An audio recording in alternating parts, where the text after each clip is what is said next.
Randall, I'm afraid I gotta take two of your boys back into town with me. They murdered that fella from Chicago, and then they raped and killed his wife. I'm taking them in. No, I can't spare them. Them two on the inn. Cut them out.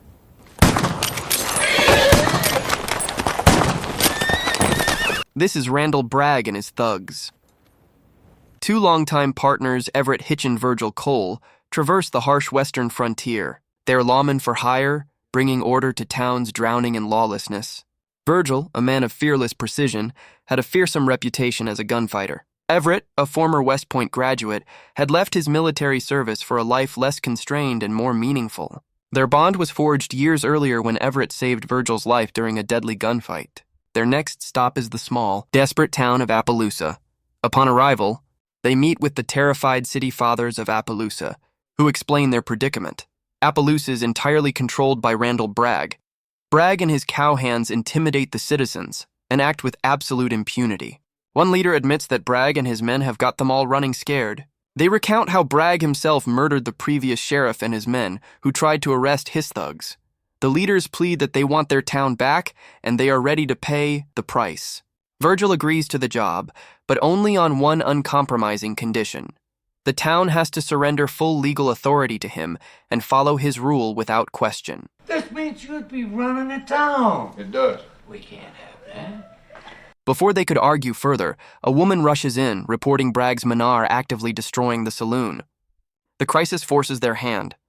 The city fathers agree and sign Virgil's decree. Virgil and Everett ride directly to the saloon, finding Bragg's men drunkenly destroying the place. You pull on me, either one of you, I'll kill you both. Bullshit.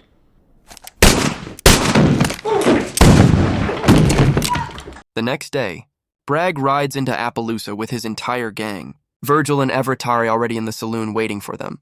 Bragg enters the saloon and introduces himself. He tries to talk Virgil into making an arrangement and not harm his thugs, but Virgil cuts him short.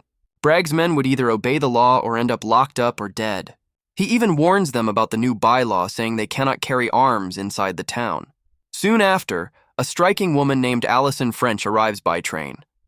Everett notices her quiet confidence and discreetly observed as she enters the cafe where they are eating. Allison politely inquires about a clean, inexpensive hotel. Virgil immediately suggests their own hotel, promising it is secure. Everett notices that Virgil is taken by her. Turns out Allison is a widow and she is a musician. He then asks Everett to escort her to the hotel. Later, Everett reports that Allie had been asking about him. Virgil is intensely curious. So what do you think?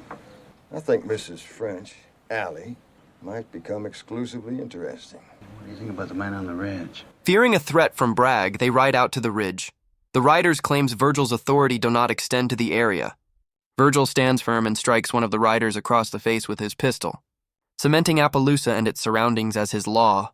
Meanwhile, Allie has a job playing piano at the hotel in exchange for lodging. She joins them for a drink and asks Virgil how long he has been killing people for a living. Virgil corrects her, saying they are lawmen who only kill when necessary to enforce justice. She then asks about a woman in his life. Virgil confesses he'd had women in the past, but not anymore. As the conversation continues, Virgil notices two drunk men at the bar drinking and being loud. He goes up and tells the guy to shut up and get out of the saloon. The guy says he did nothing wrong, but Virgil is already at him, kicking and punching. Allie gets terrified looking at Virgil getting out of control as Everett pulls him away. The next day, Acity father questions Virgil's brutality. Everett defends his friend, calmly explaining that Virgil always had his reasons, and that the town has to accept his flaws as well as his strength if they wanted his protection. As Everett returns to their office, he spots Virgil and Allie kissing, making him leave in silence. Virgil becomes unusually cheerful, confirming his relationship with Allie had deepened. At breakfast, Allie joins them, happily announcing she and Virgil plans to buy a house in town and live together. Everett is obviously surprised and mildly upset that his friend hadn't told him, but congratulates them and says nothing. Breakfast is interrupted when Joe Whitfield comes in and says that he saw the killings of the previous lawmen and will testify. They cross-examine him and make sure the kid is up for the task, and when it appears that he is, head out to get Bragg. They catch him in the outdoor privy and drag him back at gunpoint into town through his angry thugs. You're a dead man. Tell them to lower their guns. Lower your guns! Now comes the round-the-clock guarding of Bragg. who unfortunately has a cell right next to Joe and makes some threats that shake the younger man up. You're a dead man. While Bragg is jailed, Virgil dedicates himself in building Allie's house. However, Allie soon grows distant, complaining that Virgil's martial duties is taking precedence over her and the house. Frustrated, Virgil sends Everett to talk to her. When Everett gets there, Allie greets Everett warmly and shows him around. She flirts, expressing her loneliness and asking Everett if he thought she was pretty. When he says yes, she suddenly kisses him.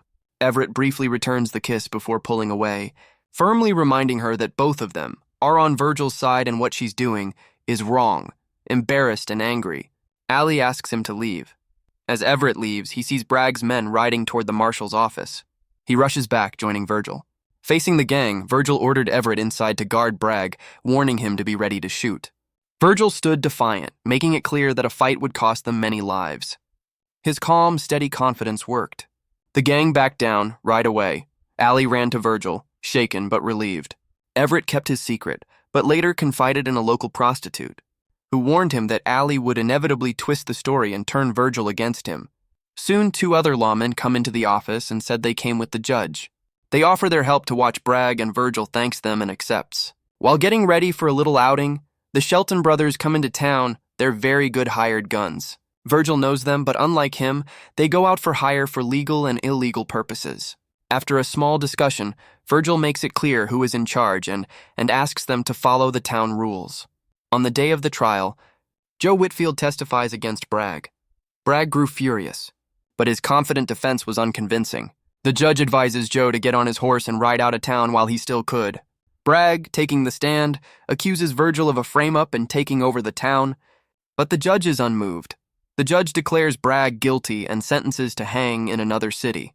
During the train transfer, everything seemed secure until the train stopped for water.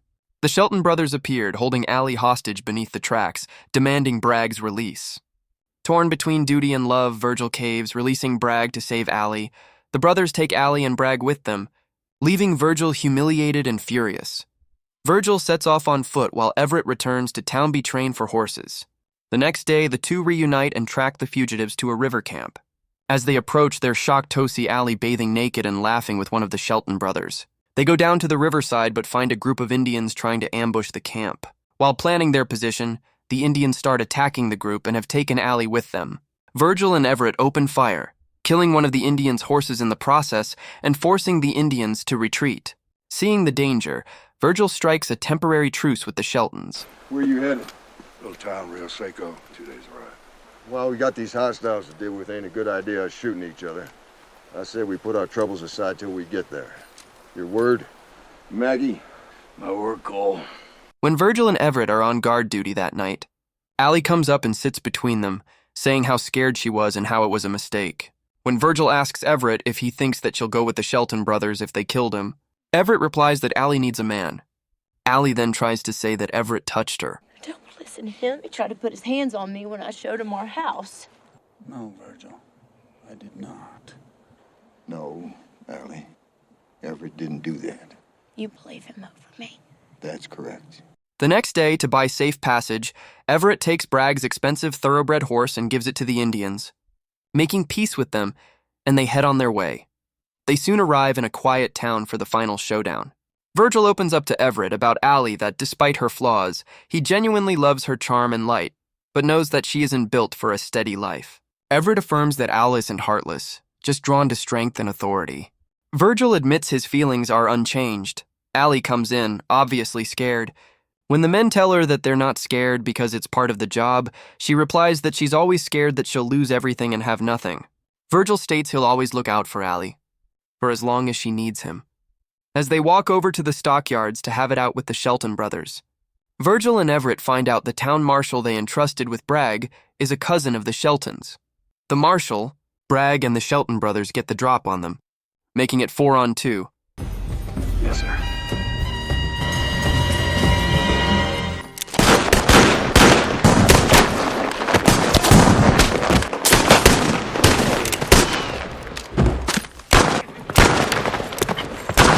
Bragg flees on a horse while the others are dead.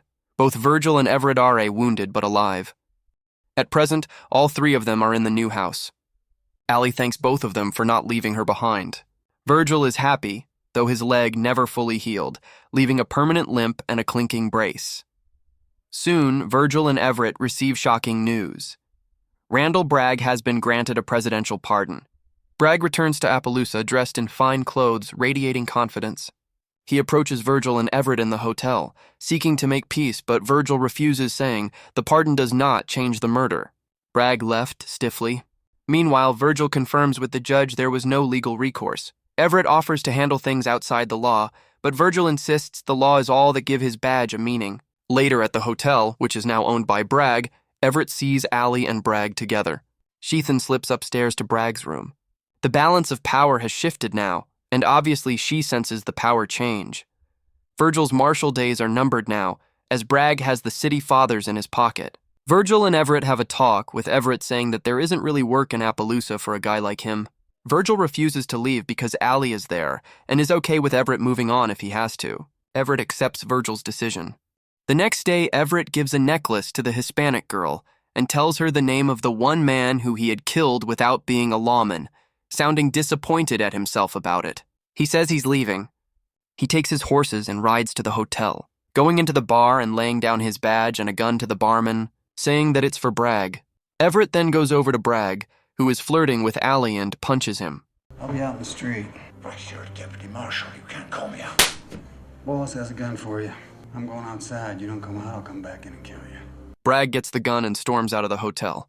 Virgil arrives, attempting to intervene, but Everett calmly asks him to step aside, requesting it as the one favor he'd never asked. Understanding his friend's ultimate resolve, Virgil steps back.